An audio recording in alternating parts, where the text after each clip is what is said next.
Classic Edition consoles are badass, in fact, so much so that every time a new one comes out, I end up selling a part of my game collection off, which isn't something that I do without a good reason. You see, I've been into retro game collecting for about a decade or so, but once the prices started getting out of control and I realized that I'd never actually be able to play all these games anyway, or keep up with the insane amount of modern games coming out like every 47 minutes, collecting just kinda became less of a priority to me. And then when Nintendo released their Classic Edition consoles and my buddy Shane illegally added all the best games to, I started wondering why I would ever play NES or Super Nintendo games on their original hardware again, because the mini consoles are honestly just way more convenient to play, and they're still authentic enough to get a nostalgia high from. I totally understand why someone would want to play on original hardware, but to me it's just not worth having to get a tube TV or even an AV to HDMI converter when I've got all the best games on an officially licensed product. Albeit an officially licensed product that was hacked. And now that we've got Classic Edition consoles for the TurboGrafx, PlayStation, Neo Geo, and Sega Genesis, I'm seeing less and less of a reason to spend my dad's college fund on retro games and more of a reason to downsize my current collection to earn some extra scratch. However, even if they make mini consoles for everything, there's still a few game libraries in my collection that I'm never going to be able to part ways with, whether it be the DS and 3DS because they'll probably never feel right through emulation, or the GameCube just because I love it. But surprisingly, the one console the Classic Edition I'd have the hardest time replacing for me is actually the Sega Dreamcast, even though it was never necessarily even my favorite. Why is that, you ask? Well, pull a chair to your screen up as close as possible, make phony phone calls to Edward Rooney, press the subscribe button if you haven't already, and allow me, the Ayatollah of rock and roll, CameronAllOneWord, to tell you why a Sega Dreamcast mini console would never be good enough to get me to sell my Dreamcast collection off, or at least without going through some kind of midlife crisis anyway. Like I said, part of the reason why I like downsizing my collection so much is to make a little extra money so I can pay my egg bills, but I mainly do it when I find better ways to play these games.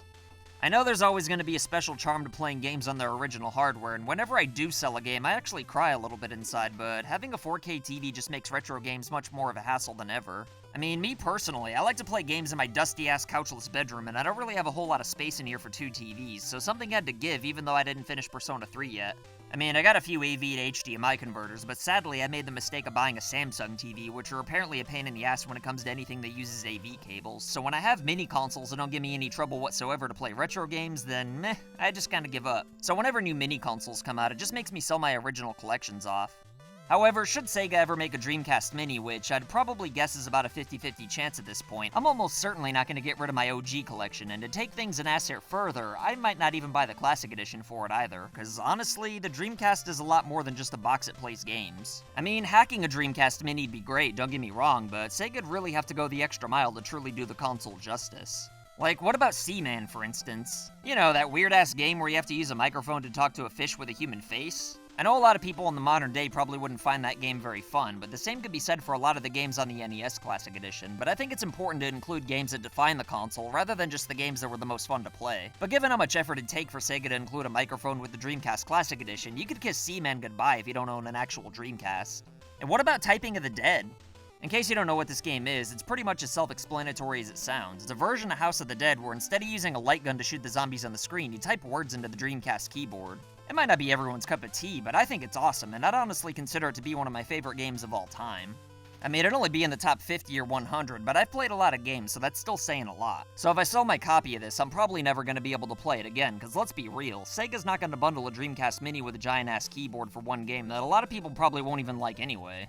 And even after people eventually hack the console, there's probably not going to be a keyboard for it at all. Not to mention an arcade stick for the million fighting games a Dreamcast had, or a light gun for all the on-rail shooters. Especially since none of the on-rail shooters would work on an HD TV anyway.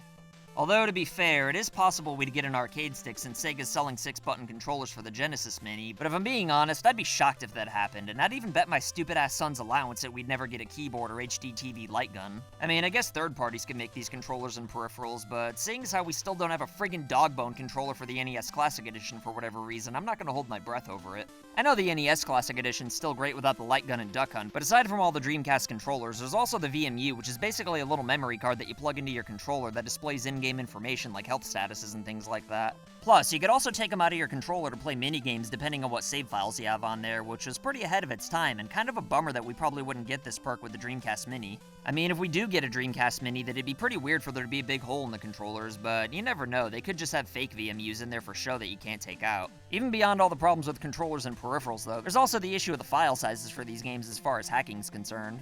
I guess you could always have a USB drive sticking out of one of the controller ports like with the PlayStation Classic, but if your mini console is gonna scream bootleg that loudly, then you might as well just get a Raspberry Pi, which I'm sure some of you have already commented by now, but personally, I'm not that big of a fan of things that look bootleg.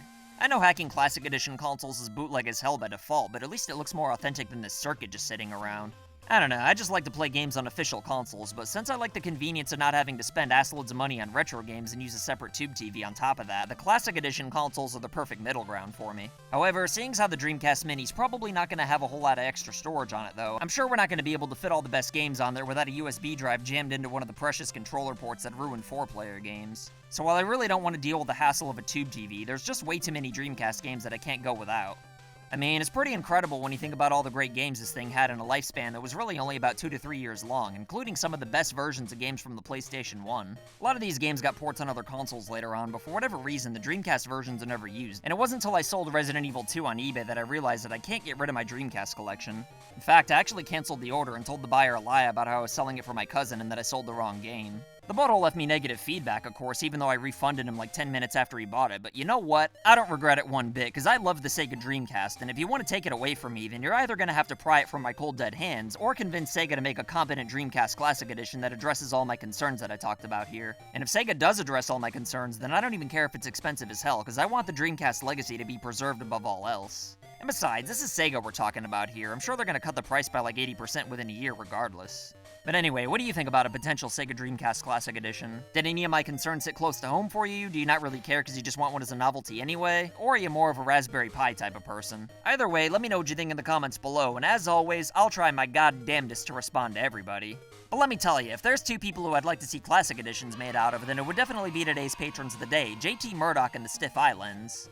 If you want to be badasses like these two, then consider supporting FU Game Crew on Patreon for loot boxes in the mail and other wacky rewards. And if you want to make a cameo, then send pictures or videos of you rocking any FU Game Crew merch like these legendary human beings you see before you. As always, like and share this video anywhere on the internet to help this channel grow. And if you want to prove that you're not down with registered sex offenders, then go ahead and press the subscribe button if you haven't already. My name's CameronAllOneWord, and I'll be back with more videos soon. So I want to say thank you to your loyalty, thank you for your support.